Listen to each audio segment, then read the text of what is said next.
Kali ini, izinkan saya bercerita tentang sebuah liburan keluarga yang berubah menjadi pertanyaan besar dan belum pernah terjawab sampai hari ini. Kisah ini bukan legenda, bukan cerita rekaan. Semua yang akan kamu dengar berasal dari laporan resmi dan catatan sejarah yang bisa kita telusuri. Namanya Amy Lynn Bradley, seorang perempuan muda yang menghilang di tengah laut saat sedang berlibur bersama keluarganya. Tidak ada jeritan, tidak ada saksi pasti, hanya satu kenyataan pahit. Amy tidak pernah kembali ke kabinnya. Pada tanggal 24 Maret 1998, Amy Lynn Bradley, seorang perempuan Amerika berusia 23 tahun, menghilang dari kapal pesiar Royal Caribbean Rhapsody of the Seas saat kapal tersebut dalam perjalanan menuju Curaçao. Amy adalah lulusan baru Longwood University. Ia menghilang tanpa meninggalkan jejak dan hingga kini masih berstatus orang hilang. Setelah menari hingga dini hari, sistem kunci pintu elektronik kapal mencatat bahwa Amy kembali ke kabin keluarganya pada pukul 3.40 pagi. Ayahnya, Ron, terbangun sekitar pukul 5.30 pagi dan melihat Amy tertidur di kursi dek di balkon kabin. Ketika Amy sudah tidak berada di sana pada pukul 6 pagi, keluarga segera memberitahu petugas keamanan kapal dan pihak berwenang. Penjaga pantai Antillen Belanda melakukan pencarian selama 4 hari di perairan sekitar dan sepanjang rute kapal, namun tidak menemukan bukti apapun. Teori awal menyebutkan bahwa Amy mungkin terjatuh ke laut atau meninggal karena bunuh diri. Tetapi hingga saat ini tidak ada bukti fisik yang mendukung kedua kemungkinan tersebut. Dalam beberapa tahun setelah kehilangannya, muncul banyak laporan penampakan Amy di Curaçao, Barbados, dan San Francisco. Meskipun tidak satu pun yang dapat dikonfirmasi, laporan-laporan tersebut memicu spekulasi bahwa ia mungkin diculik atau menjadi korban perdagangan manusia. Kasus ini telah dibahas dalam acara Dr. Phil, America's Most Wanted, dan berbagai program investigasi lainnya. Pada Juli 2025, Netflix merilis serial dokumenter 3 bagian berjudul Amy Bradley is Missing yang meninjau kembali peristiwa hilangnya Amy dan berbagai pertanyaan yang belum terjawab. Amy Lynn Bradley lahir pada 12 Mei 1974 di Petersburg, Virginia, dari pasangan Eva dan Ron Bradley, seorang eksekutif asuransi. Ia memiliki seorang adik laki-laki bernama Brad. Amy tinggal di Chesterfield County, Virginia. Ia lulus dari L.C. Baird High School dan melanjutkan pendidikan di Longwood University dengan beasiswa penuh di bidang bola basket. Ia lulus pada Desember 1996 dengan gelar psikologi olahraga. Amy dikenal sebagai perenang yang sangat kuat dan pernah bekerja sebagai penjaga pantai. Saat kuliah, Amy menyatakan kepada keluarganya bahwa ia adalah seorang gay. Mantan pacarnya mengatakan bahwa ketika Amy memberitahu orang tuanya tentang orientasi seksualnya, mereka tidak senang dan merasa kecewa. Ayahnya kemudian menyatakan bahwa itu adalah hidup Amy, bukan pilihan yang akan mereka buat untuknya, tetapi mereka mencintainya tanpa syarat. Ron memenangkan liburan kapal pesiar keluarga dengan semua biaya ditanggung oleh tempat kerjanya. Amy bergabung bersama keluarganya di kapal pesiar Royal Caribbean Rhapsody of the Seas yang berlayar menuju Curaçao, sebuah pulau Karibia Belanda. Amy memiliki ketakutan terhadap ketinggian dan awalnya merasa ragu untuk ikut karena ukuran kapal yang besar dan luasnya lautan. Tetapi ia tetap bersemangat karena adiknya, Brad, baru pulang dari kampus dan ikut dalam perjalanan tersebut. Amy bekerja penuh waktu di Ruthes Christian House, namun telah mengurangi jam kerjanya dan berencana memulai pekerjaan baru di sebuah perusahaan konsultan komputer setelah kembali dari liburan. Sebelum kita melanjutkan kisah ini, jika kamu menyukai cerita-cerita misteri nyata yang diceritakan dengan tenang, tanpa sensasi berlebihan, jangan lupa untuk subscribe channel Misteri Midnight. Aktifkan juga loncengnya, supaya kamu tidak melewatkan kisah-kisah nyata lainnya, yang mungkin membuat kita melihat dunia dengan cara yang berbeda. Sekarang, mari kita lanjutkan kisahnya. Pada 21 Maret 1998, Amy dan keluarganya naik ke kapal. Pada 23 Maret, Amy dan Brad begadang, menari dan mengonsumsi alkohol bersama band kapal bernama Blue Orchid di sebuah pesta disco di dek 9. Salah satu anggota band, Alistair "Yellow" Douglas, terlihat minum dan menari bersama Amy malam itu, tetapi ia mengklaim meninggalkan pesta sekitar pukul 1 dini hari. Seorang videografer bernama Chris Fenwick merekam Amy dan Douglas saat menari. Setelah beberapa jam, Brett kembali ke kabin keluarga di dek 8. Sistem kunci pintu kapal mencatat bahwa Brett masuk ke kabin pada pukul 3.35 pagi, dan Amy menyusul 5 menit kemudian. Brett mengatakan bahwa ia dan Amy duduk di balkon kabin sambil berbincang sebelum ia tertidur. Amy diakini tetap terjaga lebih lama. Antara pukul 5.15 dan pukul 5.30 pagi pada 24 Maret, Ron terbangun dan memeriksa anak-anaknya.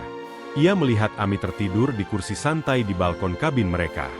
Ia mengatakan bahwa ia hanya bisa melihat kaki Amy dari pinggul ke bawah. Ia kemudian tertidur kembali. Ia menyatakan bahwa pintu balkon saat itu tertutup, karena jika tidak, ia pasti akan bangun dan menutupnya. Namun laporan lain menyebutkan bahwa pintu balkon dalam keadaan terbuka. Ketika Ron bangun pukul 6 pagi, Amy telah menghilang, bersama dengan rokok dan pemantiknya. Ron kemudian mencoba mencarinya di bagian atas kapal, tetapi tidak menemukannya. Ia mengatakan bahwa sangat tidak biasa bagi Amy untuk pergi tanpa memberitahu kemana ia akan pergi. Setelah mencari area umum kapal, Ron membangunkan anggota keluarga lainnya dan memberitahu mereka sekitar pukul 6.30 pagi bahwa Amy hilang. Pada pagi hari saat Amy menghilang, 3 saksi mengaku melihat Amy di dek atas bersama Alistair Douglas antara pukul 5.30 dan pukul 5.45 pagi. Mereka juga mengatakan melihat Douglas memberikan minuman berwarna gelap kepada Amy.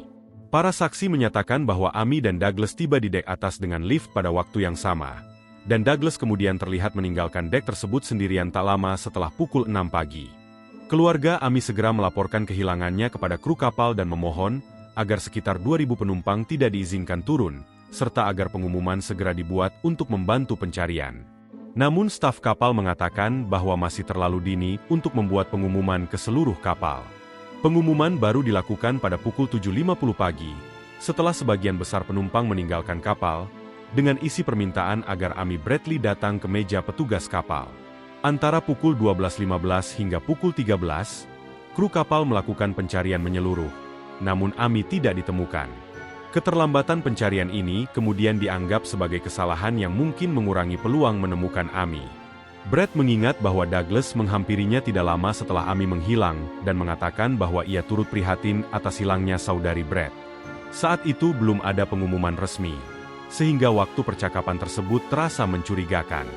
FBI mewawancarai Douglas dan melakukan tes poligraf, yang menurut pernyataan pihak Royal Caribbean, dinyatakan lulus. Douglas membantah mengetahui apapun tentang hilangnya Amy. Penjaga pantai Karibia Belanda melakukan pencarian selama 4 hari hingga 27 Maret. Royal Caribbean menyewa kapal tambahan untuk melanjutkan pencarian. Pencarian melibatkan 3 helikopter dan 1 pesawat radar. Pada awalnya, pihak berwenang menduga bahwa Amy terjatuh ke laut atau bunuh diri. Namun para penyelidik menyatakan bahwa tidak ada bukti bahwa Amy, seorang penjaga pantai terlatih, terjatuh, didorong, atau bunuh diri. Sebelum kita melanjutkan kisah ini, jika kamu menyukai cerita-cerita misteri nyata, yang diceritakan dengan tenang, tanpa sensasi berlebihan, jangan lupa untuk subscribe channel Misteri Midnight. Aktifkan juga loncengnya, supaya kamu tidak melewatkan kisah-kisah nyata lainnya, yang mungkin membuat kita melihat dunia dengan cara yang berbeda. Sekarang, mari kita lanjutkan kisahnya. Sebulan setelah kehilangannya, keluarga Amy pergi ke Curaçao dan ditemui oleh seorang sopir taksi yang mengaku melihat Amy saat kapal bersandar pada 24 Maret. Ia mengatakan bahwa Amy terlihat berlari di area parkir untuk mencari telepon. Ia mengingat warna mata hijau Amy yang tercantum di poster hadiah. Klaim ini tidak pernah dapat diverifikasi. Pada Agustus 1998, 2 penyelam asal Kanada mengaku melihat seorang perempuan yang mereka yakini sebagai Amy di pantai Playa Porto Mari di Curaçao. Salah satu saksi mengatakan bahwa perempuan tersebut bersama 2 pria yang bersikap agresif, salah satunya mirip dengan Douglas. Perempuan tersebut tampak mencoba berkomunikasi secara halus. Para saksi berada sangat dekat dan mampu menggambarkan mata serta tato Amy dengan akurat. Namun penyelidikan FBI tidak dapat mengonfirmasi klaim tersebut. Pada Januari 1999, seorang bintara Angkatan Laut AS bernama William Hefner mengklaim bertemu seorang perempuan yang mengaku sebagai Ami di sebuah rumah bordil di Curaçao. Perempuan tersebut memohon bantuan dan mengatakan bahwa ia ditahan secara paksa. Klaim ini diselidiki oleh FBI, tetapi tidak ditemukan bukti pendukung. Pada akhir 1999, orang tua Ami menerima email dari seorang pria bernama Frank Jones yang mengaku sebagai mantan anggota pasukan khusus AS dan menawarkan upaya penyelamatan. Keluarga mengirimkan sejumlah besar uang, namun kemudian diketahui bahwa Jones melakukan penipuan. Ia dihukum 5 tahun penjara. Pada April 2003, saksi melaporkan melihat seorang perempuan mirip Ami di San Francisco bersama 2 pria. Ketika para saksi menyadari identitasnya, para pria tersebut diduga menarik perempuan itu dan melarikan diri. Pada Maret 2005, seorang saksi mengaku melihat Ami di toilet pusat perbelanjaan di Barbados. Sketsa komposit dibuat, namun tidak ada hasil lanjutan. Pada tahun 2010, sebuah tulang rahang manusia ditemukan di Aruba, tetapi tidak dapat dikaitkan dengan Ami. Ami Bradley dinyatakan meninggal secara hukum pada 24 Maret 2010, 12 tahun setelah menghilang, tanpa saksi dan tanpa ditemukannya jasad. Beberapa teori muncul mengenai apa yang mungkin terjadi pada Ami, termasuk dugaan penculikan dan perdagangan manusia, kemungkinan pembunuhan di atas kapal, atau terjatuh ke laut. Namun hingga kini, tidak satupun teori dapat dibuktikan secara pasti. Seorang agen FBI menyatakan bahwa semua kemungkinan telah diselidiki, namun tidak menghasilkan kesimpulan apapun. FBI menawarkan hadiah hingga $25.000 AS untuk informasi yang dapat mengarah pada ditemukannya Ami atau pelaku yang bertanggung jawab atas kehilangannya. Keluarga Ami menawarkan hadiah hingga $250.000 AS untuk kepulangannya dengan selamat.